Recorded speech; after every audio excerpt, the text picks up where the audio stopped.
Dando continuidade à nossa conversa, agora a gente vai finalizar, tá certo? Essa parte de hipertensão arterial sistêmica. Eu só queria pontuar para vocês sobre hipertensão secundária, né?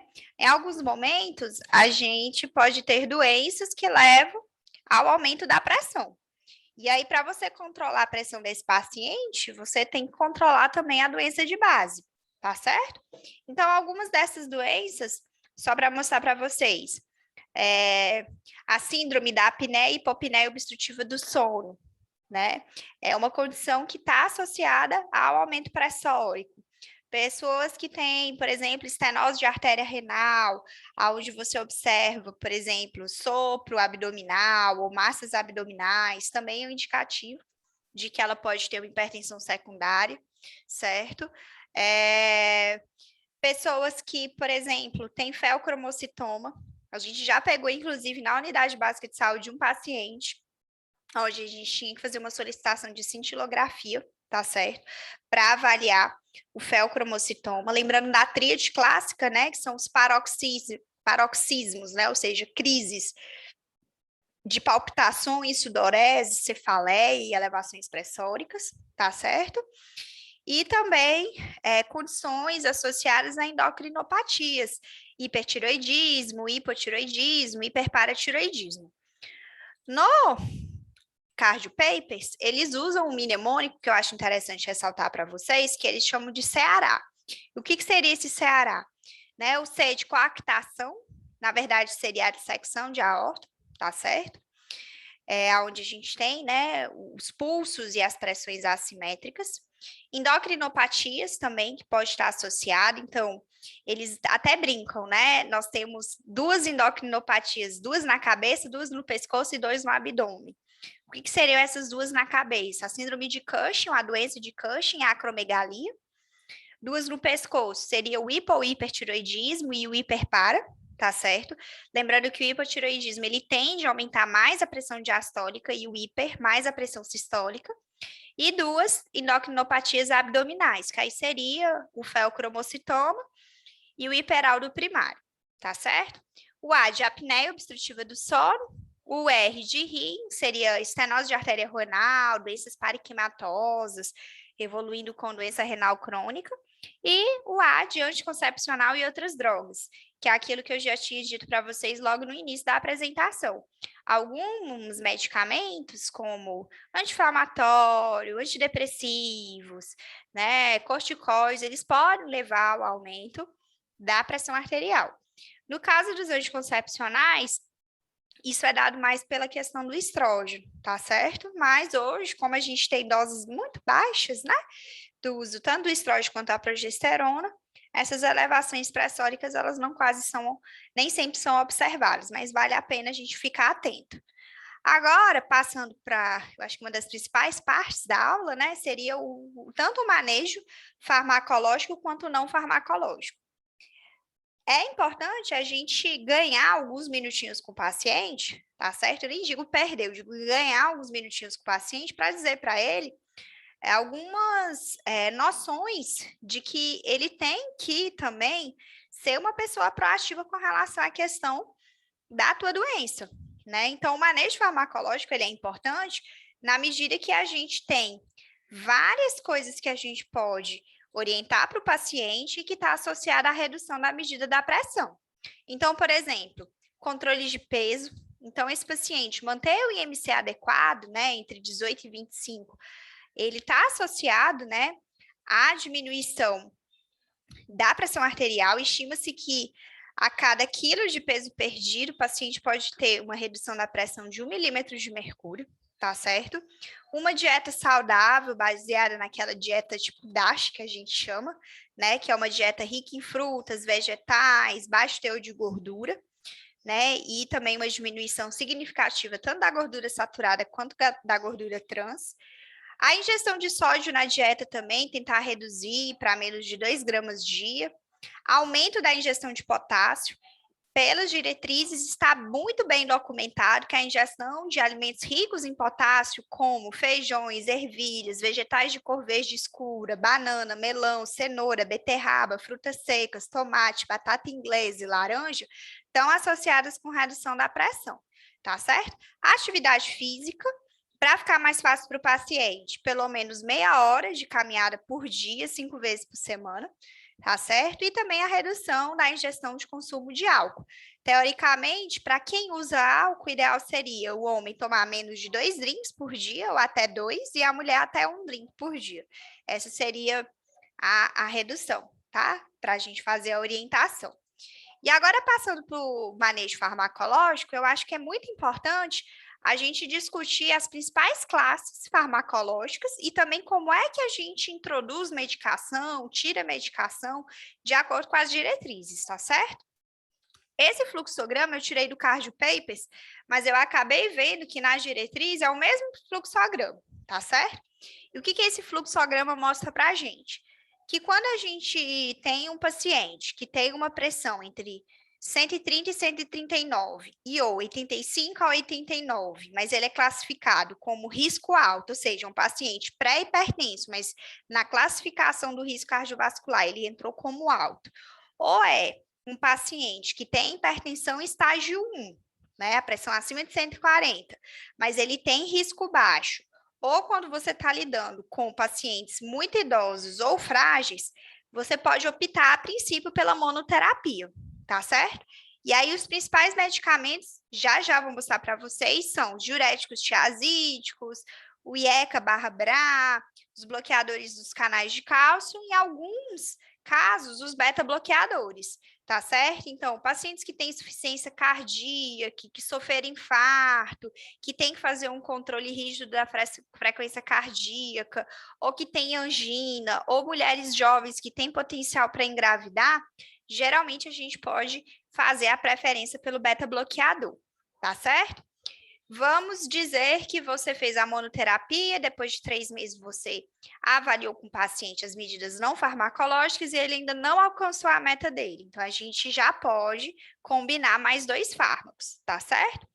A combinação de 2 fármacos, ela pode ser tanto quando você começar com a monoterapia e a meta não for atingida, também pode estar associada ao seguinte, paciente que é estágio 1, que foi classificado naquela calculadora como moderado e alto risco, ou paciente já hipertensão grau 2 ou 3, você já começa direto, já pode começar com a combinação de 2 fármacos, tá?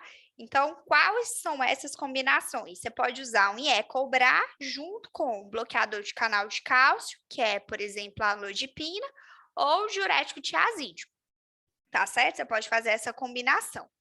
Digamos que você foi de novo, fez a avaliação, o paciente não alcançou a meta. Aí você pode adicionar 3 fármacos. Quais são esses 3 fármacos? É exatamente a junção de todos que eu já tinha dito lá em cima. IECA/BRA ou bloqueador do canal de cálcio, mais o diurético tiazídico. Aí tá errado, tá escrito ou, mas é mais, tá certo? Paciente ainda não alcançou a meta. A gente pode adicionar o 4º fármaco. E o fármaco de escolha é a espironolactona, tá certo? Lembre-se, é espironolactona. Paciente ainda não alcançou a meta. Aí você pode partir para os demais. Beta-bloqueador, simpático-lítico central, alfa-bloqueador, vasodilatadores, que a gente vai comentar cada uma dessas classes com vocês, tá certo? Aqui é uma tabelinha tirada das diretrizes para mostrar para vocês quais são as recomendações de tratamento. Em qual perfil de paciente que a gente só orienta mudança de estilo de vida, ou então a gente já introduz a terapia farmacológica, tá certo?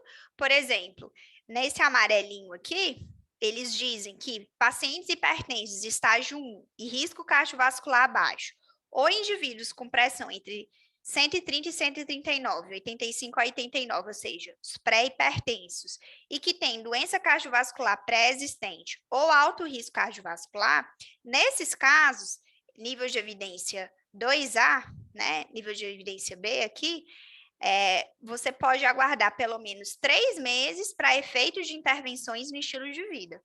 Mas existem situações que a terapia farmacológica, ela já é orientada desde o diagnóstico do paciente.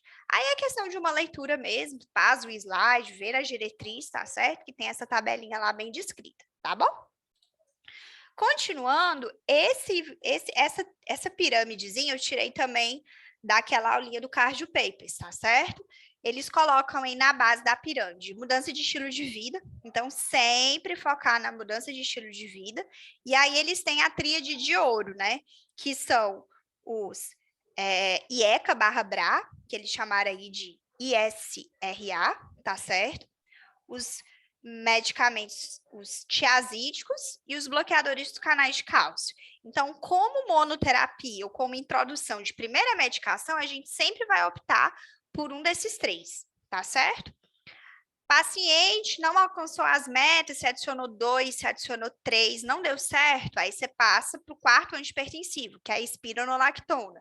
Paciente ainda não conseguiu atingir meta pressórica, aí ele colocou essas pirâmides. Você pode usar beta-bloqueador, alfa-bloqueador, desculpa, alfa-agonista, alfa-bloqueador, vasodilatadores, tá certo? Aí vai depender mesmo da condição do paciente, do que você tem na unidade.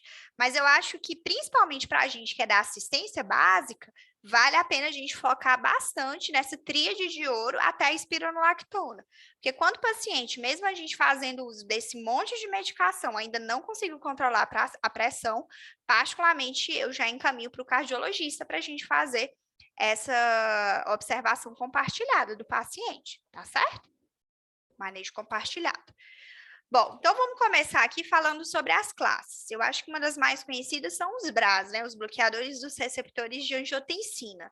Na nossa unidade de saúde, a gente tem a losartana, comprimido de 50 miligramas, tá bom? Vocês vão perceber que em toda a tabelinha tem o nome da medicação, a dose mínima e a máxima, certo? E quantas vezes ao dia você pode dividir essa medicação. Então, por exemplo, a losartana, ela pode ser usada 50 miligramas, uma ou duas vezes ao dia, ou se você tiver disponibilidade de comprimido, você pode usar 100 miligramas ao dia também, tá certo? Na nossa unidade, a gente tem a losartana apenas de 50. E nós temos outras medicações também disponíveis no mercado, que são a valsartana, a olmesartana, tá certo? Dentre outras. Aí eu coloquei para vocês, tá certo? A dose mínima e máxima e quantas vezes por dia que, teoricamente, esse medicamento pode ser usado. Lembrar que a olmesartana, ela pode induzir doença celíaca-like. Então, alguns pacientes, usando a olmesartana, eles podem apresentar queixas de náuseas, diarreia, aí tu pensar em alguma doença, né, do trato gastrointestinal, aí você faz as medidas lá dos anticorpos da doença celíaca e percebe que ele tem os anticorpos baixos, né? Aí você pode pensar que existe uma medicação que está simulando uma doença celíaca. Então, a olmesartana, tá, gente? Ela pode induzir a doença celíaca-like. E eu acho que é importante a gente ter esse conceito, porque na época que eu estava rodando clínica médica no internato, teve um paciente que estava com sintomas parecidos com doença celíaca, tá certo? Mas é porque ele estava usando a olmesartana. E aí a doutora tinha dito para a gente isso, e isso está bem documentado já. Tem vários artigos mostrando essa associação. Então, ficar atentos para aqueles pacientes que chegam usando a olmesartana, tá? Os bloqueadores dos receptores de angiotensina, no geral, eles não são indicados em mulheres em idade fértil ou mulheres que têm potencial de engravidar, devido ao risco de malformações fetais. E em pacientes que têm doença renal crônica, eles podem ocasionar hipercalemia. Por isso a importância da gente pedir o exame de potássio, né, de dosar o potássio nos exames complementares, tá certo? A próxima classe são os inibidores da enzima conversora de angiotensina. A gente tem na unidade disponível no Anastácio o enalapril, tá certo? Na dose de 5 a 10 miligramas, tá certo? Sendo que a dose mínima é 5, a dose máxima 40. E as recomendações para o uso dessas medicações são, primeiro, evitar o uso em mulheres em idade fértil, como nos BRAs, risco de hipercalemia e insuficiência renal, como nos BRAS, tá certo? E um efeito colateral bastante temido dessas medicações é a tosse, tá certo? Lembrar que esse paciente, ele pode demorar um tempinho, certo? Quando a gente retira esse medicamento para poder desaparecer a tosse, tá certo? Eu coloquei aparecer, mas na verdade eu quis escrever desaparecer, tá certo? Então, se você, por exemplo, o paciente está tossindo bastante, e aí você associa a tosse com o IECA. Aí você faz a retirada do IECA. Aí você tem que orientar o paciente que ele vai demorar, pode demorar até 6 meses, tá certo? Para ele parar de ficar tossindo tanto assim, tá certo? Então, essa é a observação. E existem, né, alguns relatos de pacientes usando IECAS e que podem evoluir com angioedema. Esse angioedema, geralmente, ele acontece principalmente na região dos lábios e ele pode durar até 24 horas e sumir. Nesses casos, se o paciente apresentou angioedema devido ao uso do IECA, a opção é a gente trocar por outra classe, por exemplo, o BRA, tá certo? Por que ele causa o angioedema? Porque os IECAs, eles degradam a bradicina. E aí você pode ter essas reações anafiláticas, tá certo? Associadas ao uso de IECA, tá bom? Sobre a outra classe da tríade de ouro, são os tiazídicos. A gente usa muito na unidade a hidroclorotiazida na dosagem de 25 miligramas. Só que a dosagem máxima pode chegar até 50. Então, você pode usar até 2 comprimidos ao dia. E a recomendação é usar uma vez ao dia, de preferência pela manhã. Porque os diuréticos tiazídicos, como o nome mesmo já diz, eles são diuréticos. Então, o paciente pode fazer xixi. Tá certo? E aí, se ele fizer xixi à noite, vai poder incomodar o sono, e aí a gente recomenda usar de manhã mesmo, tá certo? Aqui eu coloquei uma observação da clortalidona, que é uma medicação também usada como tiazídica, e ela tem uma melhora do desfecho cardiovascular, foi vista que ela tem essa associação com essa melhora do desfecho cardiovascular, e ela é mais potente que a hidroclorotiazida. Tá certo? Então, uma opção aí para os pacientes, né? Ao invés, se ele puder ter condição de conseguir usar a clortalidona, é uma opção também, tá certo? Lembrar uma coisa importante aqui que eu coloquei essa observação é que doses mais elevadas dos diuréticos tiazídicos, eles, na verdade, aumentam o efeito diurético, então a pessoa tem mais aquele efeito de fazer xixi, mas ele não adiciona ação antipertensiva. Então, sempre focar na dose. Chegou na dose máxima, não vale a pena aumentar mais, tá certo? Importante, os tiazídicos, eles estão associados ao risco de carcinoma espinocelular. Tanto que quando eu estava passando pela dermatos, pacientes que tinham aí fatores de risco para câncer, queratose actínica, ou até mesmo base celular, espinocelular, a gente optava por fazer a troca do hidroclorotiazida para outra medicação, tá certo? Porque ela tem esse efeito. Outros efeitos associados aos tiazídicos é o baixa de potássio, então a hiponatremia, e ela pode ser uma causa de delírio em idoso, tá certo? Pelo efeito diurético, então ficar atento com relação à hiponatremia, tá? Que pode ser induzida por tiazídico, a hipocalemia, ou seja, baixa de sódio, baixa de potássio. Então você pensa assim, a pessoa faz xixi aí vai embora, sódio vai embora potássio, tá certo? Mas em contrapartida ela pode aumentar o cálcio, ocasionando hipercalcemia, e pode também aumentar o ácido úrico, causando hiperuricemia. Por isso existe aquela velha recomendação: paciente que tem gota não pode usar tiazídico, porque ele aumenta o ácido úrico. E por isso também a importância da gente pedir o ácido úrico. Lembra daquela cesta laboratorial? E a gente pediu o ácido úrico? Aí, por isso que a gente pede, né? Porque se ele tiver aumento do ácido úrico, a gente já sabe que não vai usar tiazídico, tá? Os tiazídicos também estão associados ao aumento da resistência insulínica e aumento de lípides, tá certo? Então, é uma medicação super mega utilizada na prática clínica e poucas pessoas conhecem esses efeitos colaterais. E como a gente sabe que na assistência básica o grosso de paciente vai ser hipertenso, nada mais justo do que a gente saber bem os efeitos colaterais das medicações, tá certo?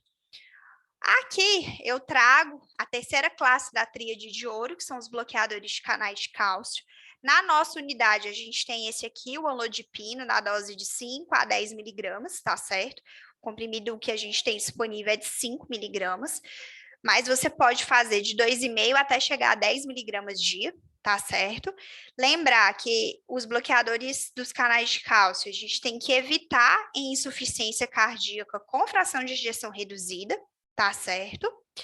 Eles também têm um efeito colateral, que é o inchaço nas pernas. Então, paciente, principalmente idoso, pode chegar com queixa de edema de membros inferiores. Então, investigar primeiro se ele não está usando algum bloqueador do canal de cálcio que pode estar associado a esse edema, tá certo? Então, é importante fazer esse recordatório das medicações. E existe uma associação que é o seguinte: quando o bloqueador de canal de cálcio está associado a um IECA, esse inchaço nas pernas ele tende a diminuir, tá certo? E um efeito interessante dele é que ele também tem a ação antianginosa, tá bom? Na nossa unidade, a gente tem o olodipino. Um outro muito usado é esse aqui, ó, é o nifedipino. Tanto que ele é a primeira escolha para pacientes que são hipertensas e gestantes, tá certo? Quando a gente introduz a medicação ou faz a troca, antes a gente escolhia a metildopa, hoje em dia a gente usa a nifedipina. Mas, infelizmente, na unidade a gente não tem disponível a nifedipina, então a gente passa para a metildopa mesmo, tá certo? Bom, agora, subindo a escadinha, a gente tem os diuréticos poupadores de potássio, que no caso é o quê? A espironolactona, certo? A gente também tem outra medicação também poupadora de potássio, que é a amilorida, e essa amilorida geralmente ela é um comprimido que é revestido ou com hidrocloro ou com a clortalidona, ou seja, com diurético tiazídico, tá certo? Mas na nossa unidade, a gente usa quem? A espironolactona na dose de 25, que a gente tem disponível, tá certo? Como ela é poupador de potássio, lembrar, se poupa potássio, ela pode dar o quê? Hipercalemia, tá certo? Principalmente se associada ao IECA ou BRA, porque a gente acabou de ver que o IECA e BRA tem como efeitos colaterais a hipercalemia. Então, ela pode, na insuficiência renal, nesses pacientes que a gente tem que ficar mais atento com relação à questão dos eletrólitos, tomar cuidado com essa associação, tá certo? Subindo a escadinha novamente, a gente passou ali pela tríade de ouro, pela espironolactona, e agora a gente está passando para as demais medicações, tá certo? Então, se o paciente realmente não tiver condição de tomar nenhuma dessas, aí a gente vai passando para as quintas opções. E aí a gente tem os chamados beta-bloqueadores. Há alguns anos atrás, os beta-bloqueadores eles eram considerados as primeiras opções. Tanto que o atenolol ele foi uma das medicações mais prescritas, medicações antipertensivas mais prescritas da história. Hoje em dia, a gente deixa para prescrever, principalmente para aqueles pacientes que eu já tinha dito no dos primeiros slides, que tem insuficiência cardíaca, enfim, tá certo? Na nossa unidade, a gente tem disponível, se não me engano, o atenolol na dose de 50, tá certo? E entre todos esses aqui, o carvedilol é o que produz menos bradicardia, porque tanto ele tem ação beta quanto alfa bloqueador, tá certo? A ação antipertensiva desses medicamentos é pela ação vasodilatadora via óxido nítrico, então eles são considerados vasodilatadores. E lembrar que paciente que faz uso crônico de beta-bloqueador, tomar cuidado com a suspensão abrupta. Então, a gente tem que fazer o desmame, tá certo? Por quê? Porque a suspensão abrupta, a retirada abrupta, pode causar taquicardia e mal-estar. Alguns efeitos positivos dessas medicações. Ela tem efeito antianginoso, em alguns momentos pode ser utilizada na FA, aneurisma de aorta também é uma indicação, pessoas que têm doença coronariana, aqueles que têm tremor essencial, migrânia, tá certo? Então, essas são algumas indicações do uso dos beta-bloqueadores. Aqui nós temos os chamados beta-bloqueadores não cardioseletivos. A gente tem disponível o propranolol. Tem que só confirmar se a gente tem o propranolol mesmo, tá certo? Mas, dentre esses três aqui que foram citados, o que causa menos bradicardia é o pindolol, particularmente, eu nunca ouvi falar desse pindolol, mas está lá na diretriz, e se algum paciente chegar usando, você sabe que existe essa medicação.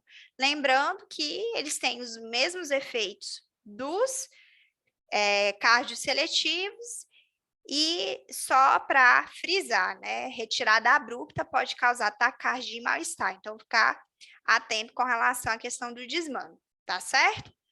Com relação aos diuréticos de alça, o mais usado é a furosemida.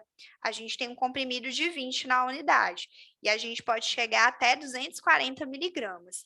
A função dos diuréticos de alça, eles têm mais função de desinchar o paciente, certo? Então, para aqueles que têm estados de retenção de líquidos, edema, né, ou pacientes que têm insuficiência cardíaca, doença renal crônica, você percebe que ele está molhado, né, um paciente molhado, que a gente chama, né, houve crépito, você percebe que a perna está inchada, a mão está inchada, tu pode usar a furosemida para fazer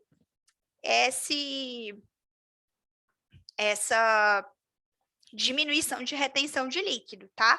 Ele tem pouca ação antihipertensiva, então é uma coisa que eu queria ressaltar para vocês.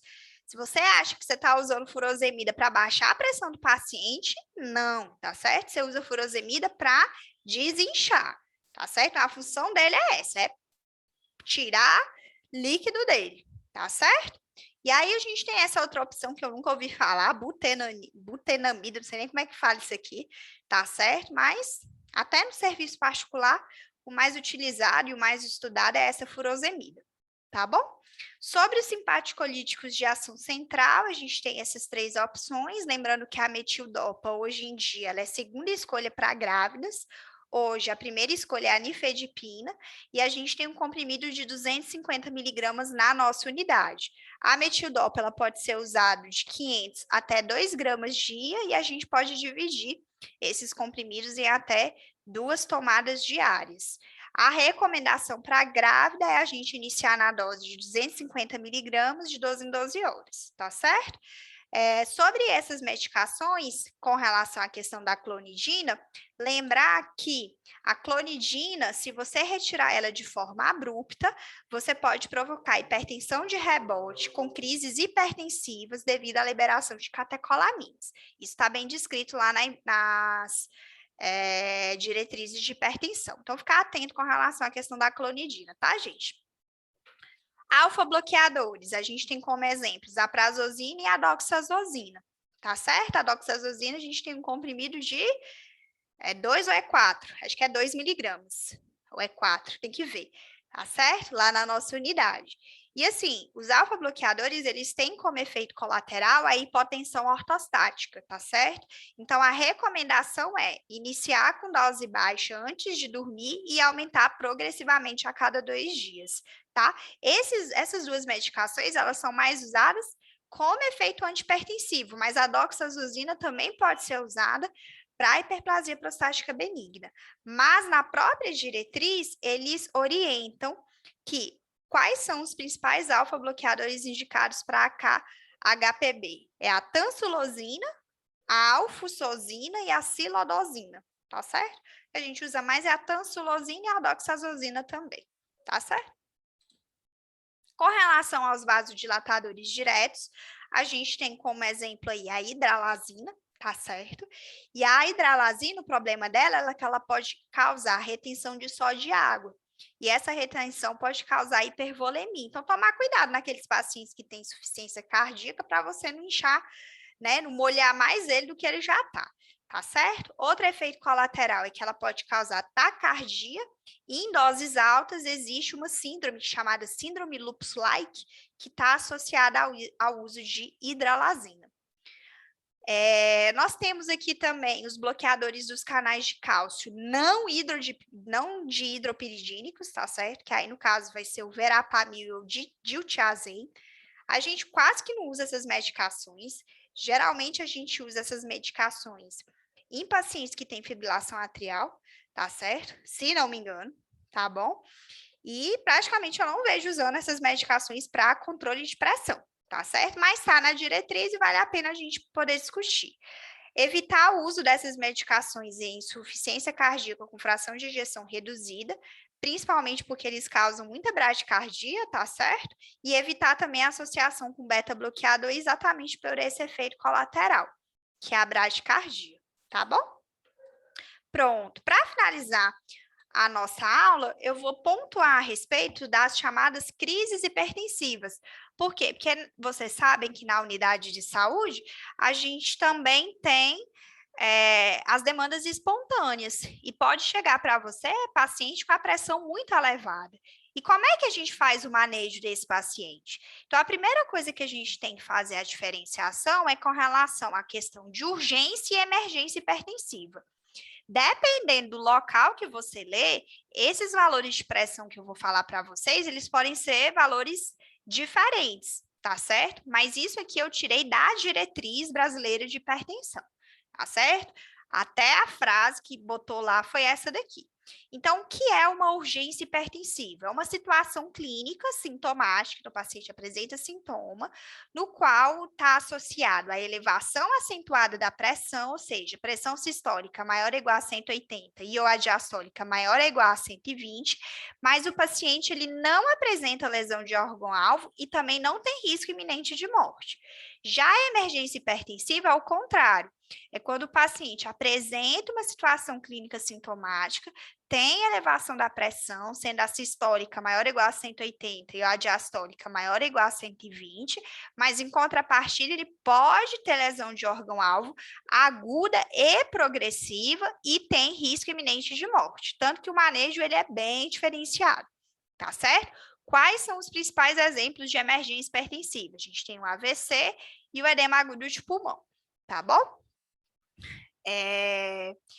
Sobre a urgência hipertensiva, é aquilo que a gente vai pegar no posto, tá certo? A gente vai pegar a pseudocrise hipertensiva e a urgência hipertensiva, tá certo? Como é que a gente faz o diagnóstico? Em primeiro lugar, essa medida da pressão, ela deve ser inicialmente medida nos dois braços, de preferência em um ambiente calmo, e a gente tem que medir até a estabilização desse paciente. No mínimo, tem que ser feitas 3 medidas. E a gente tem que diferenciar essa urgência hipertensiva da pseudocrise hipertensiva. A pseudocrise hipertensiva é uma situação em que o paciente apresenta dor, o paciente ele está agitado, o paciente ele está ansioso, e aí isso está associado ao aumento de pressão. E aí, nesses casos da pseudocrise hipertensiva, a gente não vai fazer o tratamento com antihipertensivo, tá, gente? A gente vai fazer o tratamento com analgésico, com algum tranquilizante, tá certo? Já teve situação na unidade que eu já peguei, paciente morrendo de dor, a pressão lá em cima. Aí a enfermeira chegou para mim falando assim: olha, doutora, a pressão dele tá 180 por não sei quanto, o paciente tá morrendo de dor. O que que eu fiz? Fiz uma dipirona na veia e pedi para medir a pressão depois. Depois que ele melhorou da dor, a pressão dele baixou lá para 140, tá certo? Então, nesse caso, você tem que ter um olhar clínico, certo? Para você evitar de ficar usando antihipertensivo para uma pessoa que está apresentando o aumento de pressão por outro motivo. Tá certo? Então, fazer essa diferenciação ela é muito importante, porque tem médico lá que só acha que captopril resolve tudo. Não é assim, tá? A gente tem que fazer a avaliação clínica do paciente, tá certo? Se você fez a avaliação e percebeu, não, realmente essa pressão está aumentada, porque esse paciente não está usando a medicação correta, ele teve um pico de pressão, o que é que você pode usar na unidade? A gente tem a possibilidade de usar o captopril e a clonidina, tá certo? O captopril, a gente pode usar de 25 a 50 miligramas, lembrando que o pico de ação dele pode chegar até 1 hora, tá certo? E aí, no caso da nossa unidade, eu não tenho captopril, então o que é que eu fiz? Eu comprei um captopril de 50 miligramas e deixei guardado na minha estante. Aí, se algum paciente chegar com uma urgência hipertensiva, eu dou o comprimidozinho para ele e peço para ele ficar em repouso e observar, tá certo? E a gente também tem a possibilidade de usar a clonidina nessa dose aí, de 0,1 a 0,2 miligramas, tá certo? Cápsulas de nifedipino, elas estão proscritas para uso em urgência hipertensiva, porque elas reduzem de forma muito rápida e acentuada a pressão arterial, e isso pode desencadear isquemia tecidual. Então, não usar nifedipino para controle de pressão. Pressão, no caso, crise hipertensiva, tá certo, gente? Captopril ou clonidina. Eu, particularmente, gosto de usar o captopril. Se o paciente não puder usar o captopril, porque tem algum efeito colateral, vai na clonidina mesmo. Com relação à emergência hipertensiva, gente, assim, realmente isso é algo mais para a clínica médica, para quem trabalha em UTI, até porque a emergência hipertensiva, ela visa reduzir rapidamente a pressão para impedir a progressão da lesão de órgão-alvo. Até mesmo na própria diretriz diz que o paciente ele tem que ser admitido preferencialmente em UTI. E as medicações que a gente vai usar para ele é medicação endovenosa. Então, nesse caso, ele não vai ficar na nossa unidade, ele tem que ir para um hospital secundário ou terciário, tá certo? Qual que é a função da gente usar as medicações para baixar a pressão? Então, a gente tem que manter, né, a pressão arterial média, ela tem que ser abaixada 25% na primeira hora, tem que ter uma redução menor ou igual a 25% na primeira hora. A gente tem que manter nas próximas 2 a 6 horas uma pressão entre 160 por 100 a 110, até porque a gente não pode abaixar abruptamente pelo risco da isquemia tecidual, tá certo? E nas 24 e 48 horas subsequentes, a gente tem que manter essa pressão aí entre 135 a 85. Lembrando que emergência hipertensiva é um mundo, é um monte de doença que pode levar a emergência hipertensiva. Então, a gente sempre tem que considerar o sistema ou o órgão-alvo acometido. Quais são os principais exemplos de emergência hipertensiva? Tá nesse quadro. Então, a gente tem aí, por exemplo, AVC, tanto isquêmico quanto hemorrágico, encefalopatia hipertensiva, hemorragia subaracnoide, dissecção de aorta, edema agudo de pulmão. As principais, AVC e edema agudo, tá certo? Síndrome coronariana aguda, hipertensão acelerada maligna, encefalopatia hipertensiva, são algumas condições que levam à emergência hipertensiva. Esse quadro, eu acho que ele resume bem essa diferença. Na urgência, o nível está elevado de pressão, tal como na emergência, mas a diferença é que na urgência você não tem lesão de órgão-alvo, tá certo? E a medicação de escolha é a medicação via oral, você não tem aquele risco iminente de morte e o acompanhamento ambulatorial ele é precoce, né, para a gente avaliar por que é que esse paciente está evoluindo com essas crises, tá certo? Hipertensivas. Então, assim, um recado que eu quero dar para vocês, paciente chegou com a pressão super alta, se ele for da nossa área, principalmente, não é para dizer para ele, ficou bom, tchau, vai embora. Não, a gente tem que investigar por que ele está tendo essa crise hipertensiva.